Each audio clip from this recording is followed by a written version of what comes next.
రాజకీయాలకు విజన్ ను పరిచయం చేసిందే చంద్రబాబు అని కేంద్ర మంత్రి రామ్మోహన్ నాయుడు అన్నారు. టీడీపీ మహానాడులో ఆయన ప్రసంగించారు. ఉజ్వలమైన భవిష్యత్తును అందించగల బలమైన నాయకత్వం పార్టీకి ఉందన్నారు. అవినీతి ప్రభుత్వాన్ని ఆ రోజు కాంగ్రెస్ పరిపాలిస్తే వాటన్నిటిని కూడా చూసి రాజకీయాల్లో సమాజంలో ఒక పెనుమార్పు తీసుకొని రావాలని ఆయన సాధించినటువంటి విజయాలన్నిటిని కూడా పక్కన పెట్టి ఒక సామాన్యమైనటువంటి వ్యక్తిగా చైతన్య రథయాత్ర రాష్ట్రంలో చేస్తూ తెలుగు ప్రజల్ని ఉత్తేజపరుస్తూ తెలుగు వారి ఆత్మ గౌరవం కోసం పుట్టినటువంటి పార్టీ మన తెలుగుదేశం పార్టీ అనేది గుర్తు చేస్తున్నాను. ఆ రోజు ఒక నిర్ణయం తీసుకున్నారు నందమూరి తారక రామారావు గారు. పార్టీ నడిపించడం అనంటే కేవలం ఒక పేరు, ఒక రంగు, ఒక ముద్ర, ఒక అచ్చు వేయడమే కాదు. పార్టీలో ఉన్నటువంటి బలం కార్యకర్తలు, నేతలు. అటువంటి నేతలు కానీ కార్యకర్తలు కానీ కొన్ని వర్గాలకో కొన్ని ప్రాంతాలకో పరిమితం కాకూడదు. రాష్ట్రంలో ఉన్నటువంటి నలుమూలలు ఎన్ని వర్గాలు ఉన్నా, ఎన్ని ప్రాంతాలు ఉన్నా, ఎన్ని జాతులు ఉన్నా అందరికీ కూడా సరి సమానంగా పొలిటికల్ రిప్రజెంటేషన్ ఇవ్వాలని బీసీలకి, ఎస్సీలకి, ఎస్టీలకి, మైనారిటీలకి దేశ స్థాయిలో ఏనాడు కలగనటువంటి గౌరవం మన తెలుగుదేశం పార్టీ ద్వారా యువకులకి, కొత్త వ్యక్తులకి ఆ రోజు నందమూరి తారక రామారావు గారు కల్పించారనేది కూడా ఈ సభాముఖంగా గుర్తు చేస్తున్నాను. ఆ రోజు కేవలం రాష్ట్రంలోనే మార్పుల కోసం కాదు.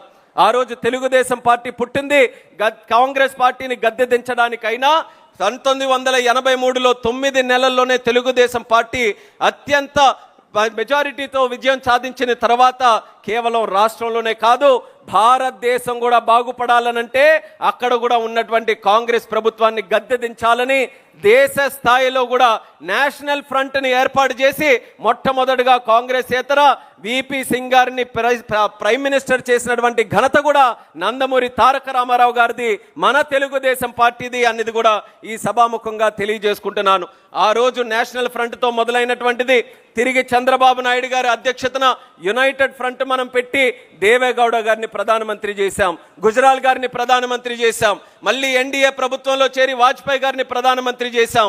ఈ రోజు కూడా ఎన్డీఏ ప్రభుత్వంలో కొనసాగి ఈ రోజు ప్రపంచ స్థాయిలోనే వరల్డ్ ఫేమస్ లీడర్గా ఈ భారతదేశాన్ని ఒక ఉన్నతమైనటువంటి స్థానంలో ముందుకు నడిపిస్తున్నటువంటి ప్రధానమంత్రి నరేంద్ర మోదీ గారు కూడా ఈరోజు సపోర్ట్ చేసి కేవలం రాష్ట్రాన్ని వరకు, కేవలం ప్రాంతం వరకు, కేవలం ఒక జాతి వరకు పరిమితం కాకుండా యావత్ భారతదేశానికి కూడా ఎన్నో విప్లవాత్మకమైనటువంటి రాజకీయ సంస్కరణలు తీసుకొని వచ్చినటువంటి ఘనత మన తెలుగుదేశం పార్టీదని తెలియజేసుకుంటున్నాను.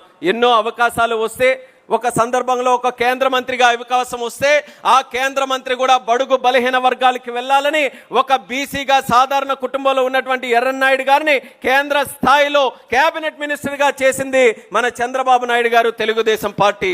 ఒక స్పీకర్గా అవకాశం వస్తే ఒక దళిత బిడ్డగా మన అమలాపురం నుంచి ఆ రోజు బాలయోగి గారిని కూడా ఆ శాసించేటటువంటి పార్లమెంటులో లోక్సభలో స్పీకర్గా పెట్టి మన తాలూకా ఘనతని చాటినటువంటిది మన చంద్రబాబు నాయుడు గారు తెలుగుదేశం పార్టీ.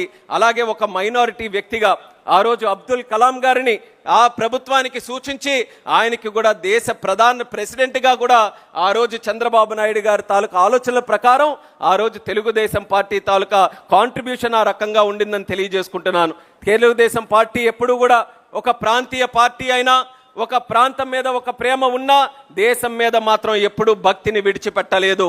దేశం బాగుంటే, దేశం బలంగా ఉంటే రాష్ట్రం బాగుంటుంది, రాష్ట్రం బలంగా ఉంటుందని కేంద్రం రాష్ట్రం మధ్యలో సత్సంబంధాలు ఎప్పుడు కూడా మెరుగుపడేటటువంటి విధంగానే తెలుగుదేశం పార్టీ ముందుకు నడిపిస్తూ కేంద్రం ఇచ్చేటటువంటి కార్యక్రమాలు కానీ, కేంద్ర నిధులు కానీ, కేంద్ర కార్యక్రమాలు కానీ మన తెలుగు ప్రజలకు అందరికీ కూడా అందించడానికి, ఒక సుస్థిరమైనటువంటి పరిపాలన అందించడానికి తెలుగుదేశం పార్టీ సిద్ధాంత రూపంగా నిరంతరం కూడా కృషి చేస్తూ ఉండిందని కూడా తెలియజేస్తున్నాను. కేవలం తెలుగుదేశం పార్టీ ఒక్కటే. చాలా మంది ఇక్కడ అన్ని రాజకీయ పరిస్థితులు తెలిసినటువంటి వారు ఉన్నారు. గత 44 సంవత్సరాలు మన తెలుగుదేశం పార్టీ చరిత్ర. ఈరోజు ఇండిపెండెంట్ ఇండియాని చూసుకుంటే 70కి పైగా సంవత్సరాలు ఉన్నటువంటి చరిత్ర.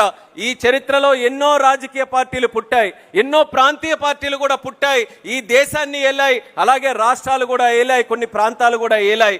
కానీ 44 సంవత్సరాలుగా ఇన్ని సంక్షోభాలు ఎదుర్కొని అప్పటి నుంచి ఇప్పటి వరకు దేశ స్థాయిలో ఒక ప్రత్యేకమైనటువంటి గుర్తింపు సాధించిన ఏకైక పార్టీ మన తెలుగుదేశం పార్టీ అనేది గర్వంగా ఈ సభాముఖంగా తెలియజేసుకుంటున్నాను. ఎందుకనంటే కాలం మారుతుంది, తరాలు మారుతున్నాయి, ప్రధానమంత్రులు మారుతున్నారు, రాజకీయ పరిస్థితులు మారుతున్నాయి. దశాబ్దాలు మారిన తర్వాత అక్కడ ఆర్థిక పరిస్థితులు కూడా మారుతున్నాయి.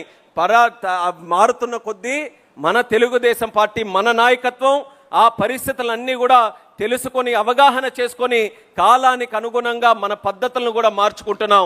పద్ధతులు మార్చుకుంటున్నాం అనంటే పార్టీ మారడం అని కాదు. పద్ధతులు మార్చుకున్న సిద్ధాంతాలు మాత్రం ఎన్టీ రామారావు గారు ఏ సిద్ధాంతాలు మనకు అప్పచెప్పారో ఆ సిద్ధాంతాల ప్రకారమే మనం ముందుకు వెళ్తున్నాం. అయితే ఈరోజు ఈ రాజకీయ తీర్మానం చరిత్రతో పాటు మనం భవిష్యత్తు వైపు కూడా మనం చూపు వేయాలి. చరిత్రతో పాటు మనం నేర్చుకున్నటువంటి పాఠాలు మరొక్కసారి మనం తప్పులు చేయకుండా ముందుకు నడవాలి. ఈసారి రాజకీయ తీర్మానంలో మనం గుర్తించాల్సినటువంటి ఒక సంకల్పం ఉంది, ఒక కర్తవ్యం ఉంది. సంకల్పం ఏంటంటే సుస్థిరమైనటువంటి పరిపాలన అందించాల్సినటువంటి బాధ్యత ఈరోజు తెలుగుదేశం పార్టీ అధికారంలో ఉన్నందున మన అందరి మీద ఉంది. సుస్థిర పరిపాలన మనం అందించాలనంటే దానికి తగ్గట్టు ఆ ఆలోచనలు వచ్చేటటువంటి బలమైన నాయకత్వం మనకు ఉండాలి. ఆ బలమైన నాయకత్వం ఎన్టీఆర్ గారి దగ్గర నుంచి, సిబిఎన్ గారి దగ్గర నుంచి రేపు భవిష్యత్తులో ఉజ్వలమైనటువంటి భవిష్యత్తు మన రాష్ట్రానికి అందించబోతున్నటువంటి లోకేష్ అన్న గారి వరకు కూడా మనం ఎక్కడా కూడా నిస్సందేహంగా మనం చెప్పొచ్చు, బలమైనటువంటి నాయకత్వం మన తెలుగుదేశం పార్టీకి ఉంది. ఎన్టీ రామారావు గారు మొదలుపెట్టినప్పుడు పార్టీ తాలూకా ఒక సిద్ధాంతం ఉండేది, సమాజమే దేవాలయం, ప్రజలే దేవుళ్ళు.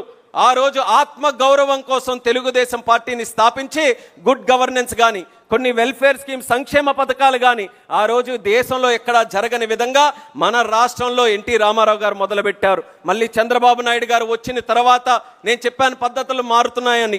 ఆ రోజు సమాజమే దేవాలయం, ప్రజలే దేవుళ్ళనంటే చంద్రబాబు నాయుడు గారు వచ్చిన తర్వాత every crisis is an opportunity, ప్రతి సంక్షోభం కూడా మనకు ఒక అవకాశం లాంటిది, దాన్ని మలుచుకోవాలని ఫ్యూచరిస్టిక్ టెక్నాలజీస్కి మన తెలుగు జాతి ఒక వేదికగా తయారు చేయడం, అలాగే డెవలప్మెంట్ అని ఎప్పుడూ లేనిది ఒక పదం రాజకీయాలకి తోడు చేసినటువంటి వ్యక్తి మన చంద్రబాబు నాయుడు గారు. ఆ పదం ఏంటంటే విజన్ అనేటటువంటి పదం. ఎందుకనంటే ఏ రాజకీయ నాయకుడైనా, ఏ పార్టీ అయినా సరే రాజకీయాలతో సత్సంబంధాలు ఉన్నప్పుడు 5 సంవత్సరాలకి వచ్చేటటువంటి ఎలక్షన్ల వరకే చూసేవాడు, కానీ ఎలక్షన్లు దాటి జనరేషన్స్ వరకు చూసినటువంటి ఏకైక వ్యక్తి చంద్రబాబు నాయుడు గారు. అందుకనే 5 సంవత్సరాలకు వచ్చే ఎలక్షన్లు విడిచి 20, 30, 40 సంవత్సరాల వరకు చూపించేటటువంటి విజన్ని అందుకొని ఆ చంద్రబాబు నాయుడు గారు ముందుకు వచ్చారు. దానితో పాటు ఈరోజు కొత్త తరం వచ్చింది, యువతరం వచ్చింది. యువతరం అని అంటేనే స్పీడ్తో కంపేర్ చేస్తూ ఉంటాం. అందుకనే ఈజ్ ఆఫ్ డూయింగ్ బిజినెస్ నుంచి స్పీడ్ ఆఫ్ డూయింగ్ బిజినెస్ చేస్తూ 2 సంవత్సరాల్లోనే అక్షరాల 24 లక్షల కోట్ల రూపాయలు మన ఆంధ్రప్రదేశ్ రాష్ట్రానికి తీసుకొని వచ్చి ఒక కొత్త చరిత్రకి, ఒక కొత్త వరవడికి శ్రీకారం చుట్టినటువంటి వ్యక్తి అన్న లోకేష్ అన్న గారు అన్నది కూడా తెలియజేస్తున్నాను. ఈయన తాలూకా పద్ధతుల్లో జాబ్ క్రియేషన్, అలాగే ఎడ్యుకేషన్ ఒక ప్రధానమైనటువంటి సెక్టర్గా ఎంచుకున్నారు. ఆయన కూడా చాలా సందర్భాల్లో చెప్పారు, రాజకీయాల్లో ఒక మినిస్టర్ పదవి తీసుకున్నటువంటి వ్యక్తులు అత్యంత దూరంగా దేనికైనా ఉంటున్నారనంటే ఎడ్యుకేషన్ మినిస్ట్రీకి. సర్వసాధారణంగా ఎవరు కూడా ముట్టుకోరు, కానీ స్వయంగా లోకేష్ అన్న బాధ్యత తీసుకున్నాడు. ఆ బాధ్యత ఆయన కోసమేనే కాదు, ఆయన గురించని కాదు, ఈ రాష్ట్రంలో రేపు భవిష్యత్తు తరం చక్కగా తయారవ్వాలనంటే మన క్లాస్ రూములు బాగుపడాలి. ఆ క్లాస్ రూములు బాగుపడాలనంటే నాలాంటి ఒక వ్యక్తి దానికి ఉంటూ ఒక ఫోర్స్గా ముందుకు నడిపించాలని ఈ క్లాస్ రూముల్లో కూడా ఈరోజు పెనుమార్పులు, మన పిల్లలకి ఉజ్వలమైనటువంటి భవిష్యత్తు ఇచ్చే విధంగా క్లాస్ రూములు కూడా ఈరోజు తయారు చేస్తున్నారు. ఇది ప్రభుత్వ పరంగా ఒక ఆలోచన పరంగా నిర్ణయాలైతే, పార్టీ పరంగా కూడా